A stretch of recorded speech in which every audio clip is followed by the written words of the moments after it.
Hello ವೀಕ್ಷಕರೇ, ಮತ್ತೊಂದು ವಿಡಿಯೋಗೆ ಎಲ್ಲರಿಗೂ ಆತ್ಮೀಯ ಸ್ವಾಗತ. ಇದೇ ಮೊದಲ ಬಾರಿಗೆ ನಮ್ಮ ಚಾನೆಲ್ ನೋಡ್ತಾ ಇದ್ರೆ ಪ್ಲೀಸ್ ಸಬ್ಸ್ಕ್ರೈಬ್ ಮಾಡಿ, ಹಾಗೆ ಪಕ್ಕದಲ್ಲಿರುವ ಬೆಲ್ ಐಕನ್ ಒತ್ತಿ. ಕಲರ್ಸ್ ಕನ್ನಡ ವಾಹಿನಿಯಲ್ಲಿ ಶುರುವಾಗುತ್ತಿರುವ ಮುದ್ದು ಸೊಸೆ ಸೀರಿಯಲ್ಗೆ ನಟ ಯಾರೆಂಬ ಪ್ರಶ್ನೆ ಹಲವರಿಗೆ ಇತ್ತು. ಹಾಗೆ ಈ ಧಾರಾವಾಹಿಯಲ್ಲಿ ತ್ರಿವಿಕ್ರಮ್ ಅವರು ನಟಿಸುತ್ತಿದ್ದಾರೆ ಅಂತ ಕೇಳಿದಾಗ ಇಲ್ಲ, ಅವರು ಸೀರಿಯಲ್ ಮಾಡುತ್ತಿಲ್ಲ, ಸಿನಿಮಾ ಮಾಡ್ತಾರೆ ಅಂತ ಹೇಳಿದ್ದು ಇದೆ. ಆದ್ರೆ ಇಂದೀಗ ಪ್ರೋಮೋ ರಿಲೀಸ್ ಆಗಿದ್ದು ಬಿಗ್ ಬಾಸ್ ಕನ್ನಡ ಸೀಸನ್ 11ರ ಸ್ಪರ್ಧಿ ತ್ರಿವಿಕ್ರಮ್ ನಾಯಕ ಅನ್ನೋದು ಖಚಿತವಾಗಿದೆ. ಬಿಗ್ ಬಾಸ್ ಸೀಸನ್ 11ರ ರನ್ನರ್ ಅಪ್ ಆದ ತ್ರಿವಿಕ್ರಮ್ ಅವರು ಕಲರ್ಸ್ ಕನ್ನಡ ವಾಹಿನಿಯಲ್ಲಿ ಶುರುವಾಗುತ್ತಿರುವ ಮುದ್ದು ಸೊಸೆ ಧಾರಾವಾಹಿಗೆ ನಾಯಕರಾಗಲಿದ್ದಾರೆ ಅಂತ ನಾನೇ 3 ವೀಕ್ಸ್ ಮುಂಚೆನೆ ಹೇಳಿದ್ದೆ. ಅದೇ ಸುದ್ದಿ ಇಂದೀಗ ಅಧಿಕೃತವಾಗಿದೆ. ಹಾಗೆ ಪದ್ಮಾವತಿ ಸೀರಿಯಲ್ ನಲ್ಲಿ ಜನಪ್ರಿಯ ಗಳಿಸಿದ big boss runner up Trivikram ಅವರು ಮತ್ತೆ ಕಿರುತೆರೆಗೆ ಕಂಬ್ಯಾಕ್ ಮಾಡಿದ್ದಾರೆ. ಬಿಗ್ ಬಾಸ್ ಮುಗಿದು ಮತ್ತೇನು, ಹಾಗೆ ಸೀರಿಯಲ್ ಮುಗಿದ ಮೇಲೆ ಏನ್ ಮಾಡ್ತಾರೆ, ಹಲವು ಪ್ರಶ್ನೆಗಳು ಇದ್ವು. ಈ ಮೂಲಕ ತ್ರಿವಿಕ್ರಮ್ ಅವರು ತನ್ನ ಅಭಿಮಾನಿಗಳಿಗೆ ಉತ್ತರ ಕೊಟ್ಟಿದ್ದಾರೆ.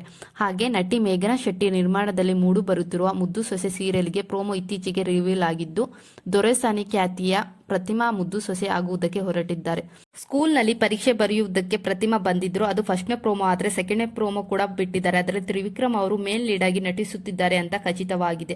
ಆದ್ರೆ ಸೋಷಿಯಲ್ ಮೀಡಿಯಾದಲ್ಲಿ ನಟಿಯನ್ನು ಚೇಂಜ್ ಮಾಡಿ ನಮಗೆ ಮೋಕ್ಷಿತಾ ಪೈ ಅವರು ತ್ರಿವಿಕ್ರಮ್ ಅವರಿಗೆ ನಾಯಕಿ ಆಗಬೇಕಂತ ಎಲ್ಲ ಫ್ಯಾನ್ಸ್ ಒತ್ತಾಯಿಸುತ್ತಿದ್ದರು. ಹಾಗೆ ಈ ವಾಹಿನಿಯಲ್ಲಿ ಮೊದಲಿಗೆ ಬರುತ್ತಿದ್ದ ಬೃಂದಾವನ ಸೀರಿಯಲ್ ಬರುತ್ತಿತ್ತು. ಅದರಲ್ಲಿ ಹೀರೋ ತುಂಬಾ ಚಿಕ್ಕ ವಯಸ್ಸು, ಹೀರೋನಿಗೆ ಸೂಟ್ ಆಗಲ್ಲ ಅಂತ ಕಮೆಂಟ್ ಹಾಕಿದ್ರು. ಹಾಗೆ ಈ ಧಾರಾವಾಹಿಯಲ್ಲಿ ನಟಿಸಿದ ವಿಶ್ವ ಅವರನ್ನು ಧಾರಾವಾಹಿಯಿಂದ ಹೊರಗೆ ಇಟ್ಟು ಸೋಷಿಯಲ್ ಮೀಡಿಯಾದಲ್ಲಿ ಫೇಮಸ್ ಆಗಿದ್ದ ವರುಣ್ ಆರಾಧ್ಯ ಅವರನ್ನು ಹೀರೋವನ್ನಾಗಿ ಮಾಡಿದ್ರು. ಬೃಂದಾವನ ಧಾರಾವಾಹಿಯಲ್ಲಿ ಹೇಗಾಗಿತ್ತೋ ಈ ಧಾರಾವಾಹಿಯೂ ಹಾಗೆ ಆಗುತ್ತೆ ಅಂತ ಹೇಳಲಾಗುತ್ತಿದೆ. ಹಾಗೆ ಪ್ರತಿಮಾ ಅವರನ್ನು ಚೇಂಜ್ ಮಾಡಿ ಅವರ ಬದಲು ಮೋಕ್ಷಿತಾ ಪೈ ಅವರು ಬರಬಹುದು ಅಂತ ಹೇಳಲಾಗುತ್ತಿದೆ. ಹಾಗೆ ಇನ್ನು ಕೆಲವರು ಇದು ಸ್ಕೂಲ್ ಓದುವ ಹುಡುಗಿಯ ಮದುವೆ ಮಾಡುವ ಕತೆ ಇರೋದ್ರಿಂದ ವಾಹಿನಿಯವರ ನಿರ್ಧಾರ ಪ್ರತಿಮಾ ಅವರೇ ಆಗಿರ್ತಾರೆ ಅಂತ ಹೇಳಲಾಗುತ್ತಿದೆ.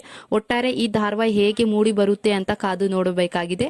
ಹಾಗೆ ನಿಮ್ಮ ಪ್ರಕಾರ ತ್ರಿವಿಕ್ರಮ್ ಅವರ ಜೋಡಿ ಯಾರಾಗಬೇಕು ಅಂತ ಕಮೆಂಟ್ ಮಾಡಿ ತಿಳಿಸಿ.